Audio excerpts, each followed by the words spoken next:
อ่าสบายดีไอ้บุญมีสบายดีเดี๋ยวว่าสบายดีเนาะถือว่าท่านผู้ชมถือว่ามื้อนี้ก็ถือว่าแม่เฒ่าแพทย์เฮาเนาะเพิ่นขึ้นมาลิ้นนำไอ้บุญมีนี่พี่น้องเอ้ยไอ้บุญมีแล้วก็เพิ่นมาฝากเงินนี่จำนวน 10,000 กีบพี่น้องเนาะเพื่อจะไปซื้อหยังเกาะเอาเข็มอ่าเข็มตัวเก่าเขารักหมดว่าซั่นน่าจะเป็นแม่เฒ่ามีพี่น้องเอ้ยแม่เฒ่ามีนี่ก็ถือว่าเอาเข็มเอาเงินเอาของอิหยังแม่เฒ่าแพทย์ไปเด้อพี่น้องเอ้ยเมื่อกี้เพิ่นก็เนาะนี่ปอหมักแตงให้เพิ่นกินละกินเต็มบ่กินเต็มละเต็มบ่ไอ้บุญมีก็จะกินเบิ่งเด้อยืนทางนี้อีพ่อปอกให้แล้วก็สิมาบอกข่าวเกี่ยวกับพ่อบุญไทยพี่น้องเอ้ยเนาะแล้วก็จะมาเว้าเรื่องคอมเมนต์หนึงที่บ่าวบ่นำจะให้ทุกคนได้เอาขึ้นทางหน้าจอเบิ่งเนาะเอาให้ไอ้บุญมีก่อนเนาะไอ้บุญมีก่อนเนาะเพิ่นก็กินหมดเครื่องนึงแล้วพี่น้องเอ้ยกินเลยกินน้ำในตู้แพทย์มานี่นะ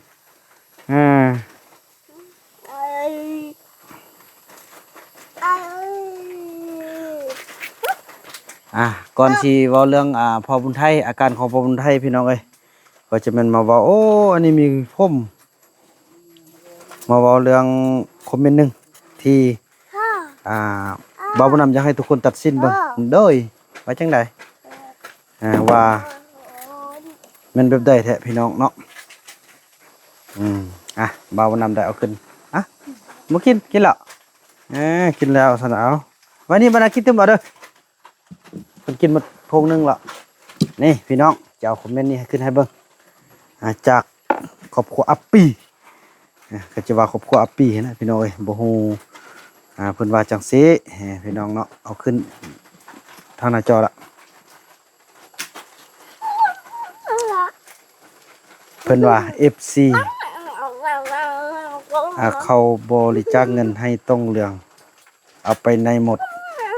หรือเอาไปใช้ส่วนตัวหรือเอาไปสร้างบ้านครับนี่ตัวนี้เนาะ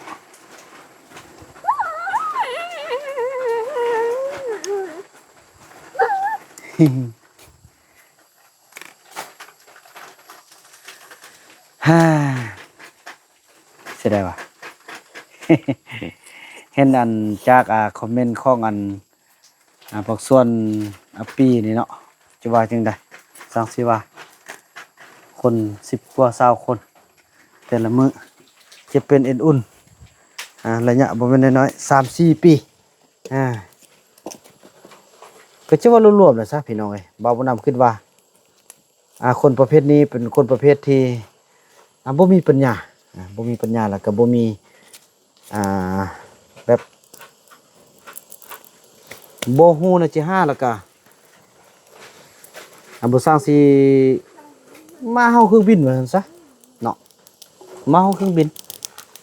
คันบ่ตอบเด้อก็ซะว่าย่านคลิปบ่ขึ้นคันบ่ตอบเด้อก็ย่านมันสิว่าเฮาบ่เห็นคอมเมนต์มันแต่แท้จริงบ่นำก็บ่แค่เรื่องแบบนี้เนาะ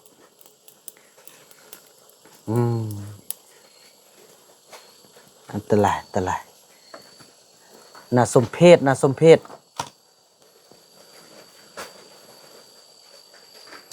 หมูนี่สิบอกเลยเนาะไอ้บุญมีลูกมานั่งที่แม่ลูกนั่งดีๆนั่งแป๊บนึงเพิ่นมาเล่นนำในเซเลเมียนไปซื้ออันเข้มให้เพิ่นน้ำแล้วกินน้ำนี่นะกินน้ำลูก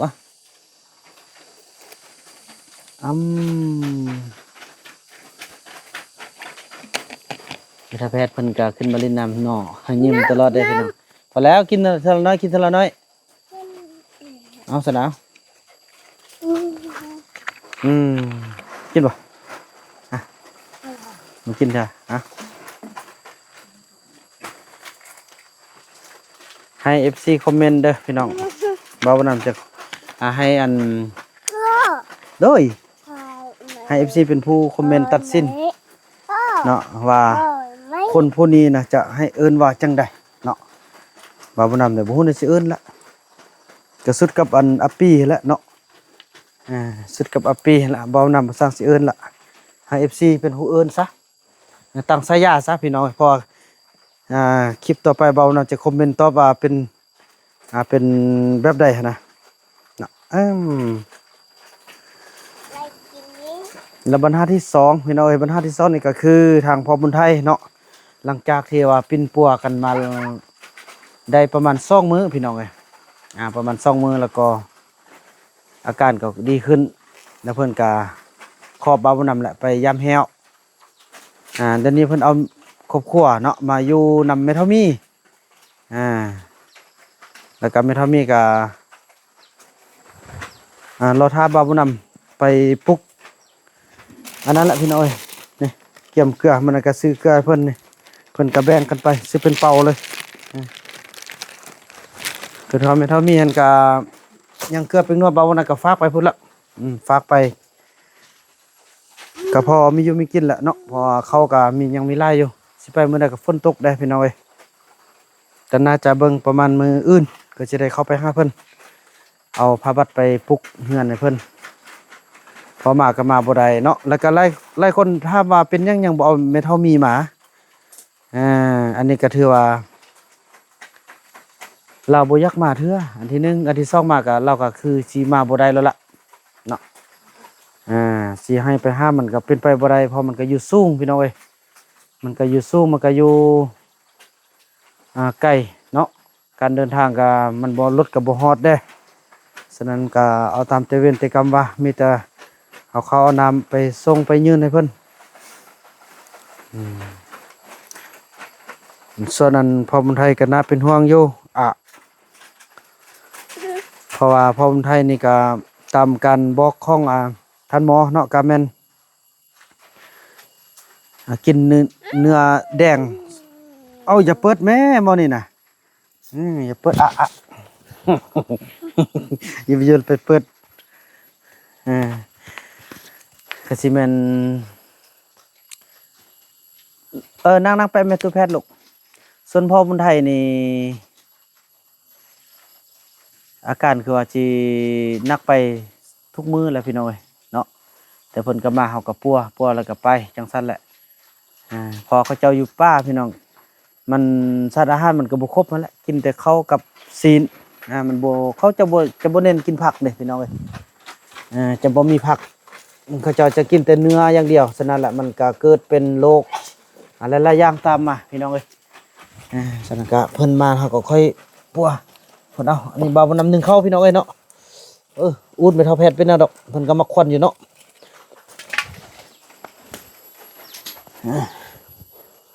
มือวันจันทร์ก็สิได้เกี่ยมเดินทางไปนครหลวงเวียงจันทน์เอาลูกเซาลีไปกวดตึม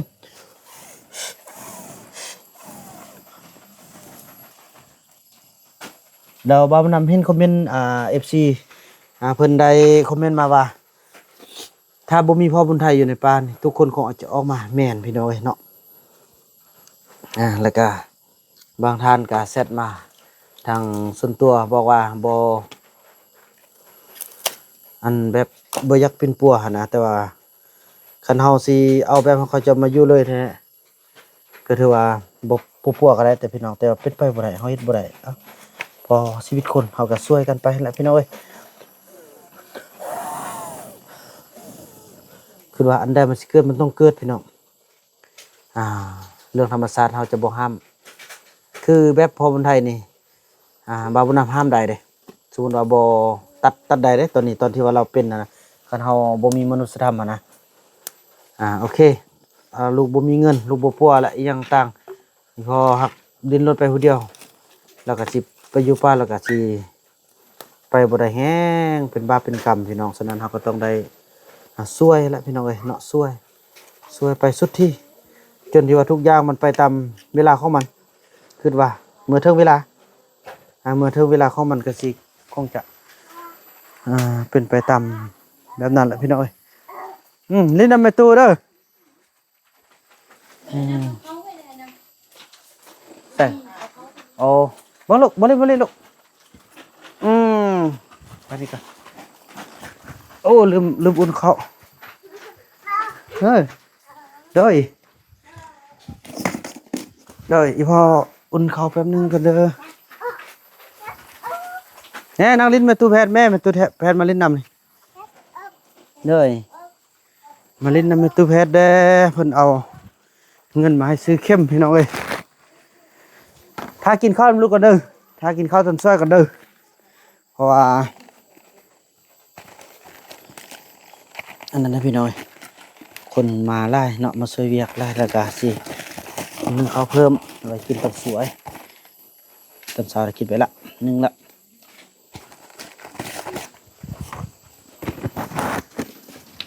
สิไปแป้งเฮือนในตู้แพทย์กับบริแป้งอย่าบ้านนั้นลูกไปแป้งเฮือนฮะแป้งฝนตกมาจะบริเปียกเนาะเสด็จก็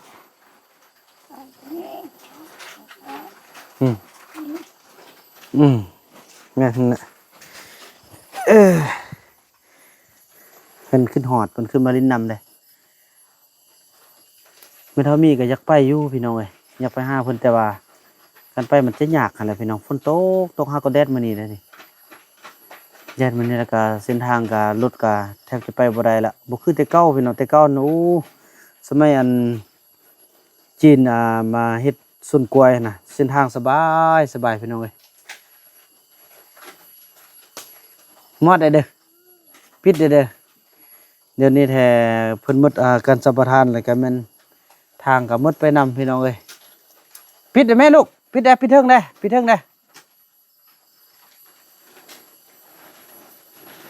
นบ่บ่เป็นปิดก๊อกน้ำมาไอ้บุญมีก่อนเปิดเป็นปิดบ่เป็นไปมียุ่งเหรอไป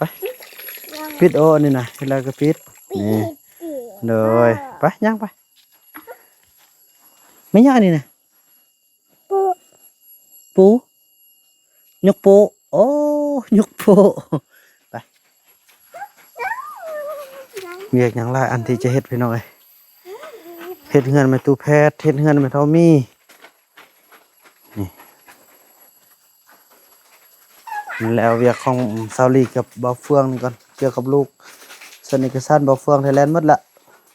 ฮอนนาแวนบ่ได้ถ่ายคลิปพี่น้องเอ้ยมันน่าเวียกโคตร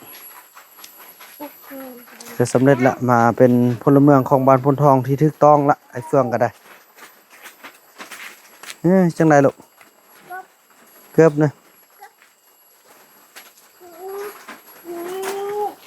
อันนี้ลูกไปเมียนให้เด้อลูกไปเมียนให้เอาไปซื้อเข้มพันยิบเครื่องเข้มมันไม่เท่ามีเอาไปป้าแล้วก็ทั้งเงินพร้อมโอ้ไม่เท่ามีกับขี้ลักกันบ่แม่นเด้อนางจอมเด้อนางจอมบ่แม่นไอ้เฟืองสเก็ตละไอ้เฟืองว่าบ่จุดเล็กน้อยนี่น้องบ่นำบอกแล้วเขาก็บ่เฮ็ดแล้วซั่น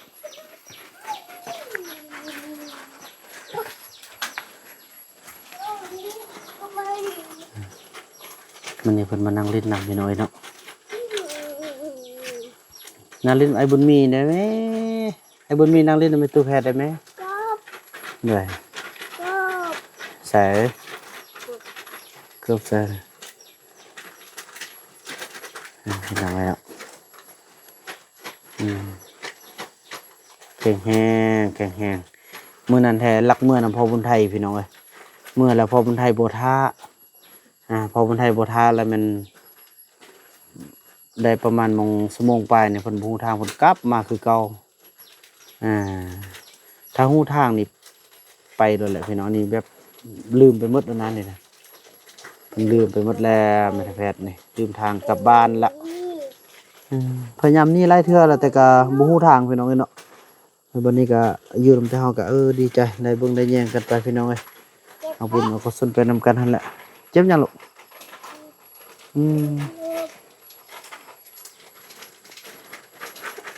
โอ้ยเป็นยัง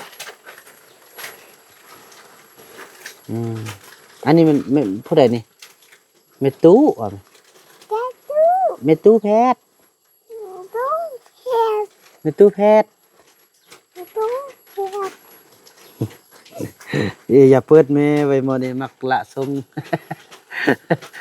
มักเฮ็ดสินี่นะแกรกสินี่นะ เอาอันนี้มันหยังนี่ฮะห้ำเผอห้ำหน่อยอันนั้นก็ภาษาใดก็เป็นว่าหยังก็ใคร จับจับ เออ ก็ปุ่น ละดงตีบ่แม่นลัดตี ก็ปุ่น เป็นแต่เพชรบ่อยากเบิ่ง รถปุ่น เออถือว่าแนวนั้นพี่น้องเนาะถือว่าพาไปเจอกันนี้บ่าวนั้นก็จะได้มาจบคลิปกันสำนี้ก่อนพี่น้องเนาะสรุปรวมแล้วก็คือว่าคลิปนี้ก็มาแจ้งข่าวเรื่องพอมไทยเนาะถือว่าอาการดีปกติแล้วก็กลับเข้าไปป่าหากินคือเก่าพี่น้องเอ้ยนี่ซองมากกับเรื่องเมทัลมีก็ถือว่าจะได้ไปเบิ่งหั่นแหละเนาะอันที่3มาก็เมทัลแพทย์เพิ่นก็มาซื้อเข็มอันที่4มาก็คอมเมนต์ครอบครัวอัปปี้หั่นพี่น้องเอ้ยครอบครัวที่บุคคลที่บ่มีสติปัญญาบ่มีปัญญาบ่มีความสามารถที่ว่าดิ้นรนด้วยตนเองไปโลสิเกาะกินก็เกาะบ่ได้มาเฮาเครื่องบินนั่นแหละพี่น้องเอ้ยไปเฮ็ดหยังบ่ได้ก็ได้แต่เฮาหมู่เฮาได้แต่เฮาซื่อๆเนาะอยากได้ก็เฮ็ดเอาอันนี้มาโลเฮาสำเฮาให้เข้าเห็นทางโลกอันนี้แหละความอัปปีนะอัปปีที่สุดโง่ที่สุดพี่น้องเอ้ยนั่นแหละพี่น้องคลิปนี้บ่าวนำขออนุญาตกล่าวคำว่าสำบายดีพี่น้องเอ้ยเนาะ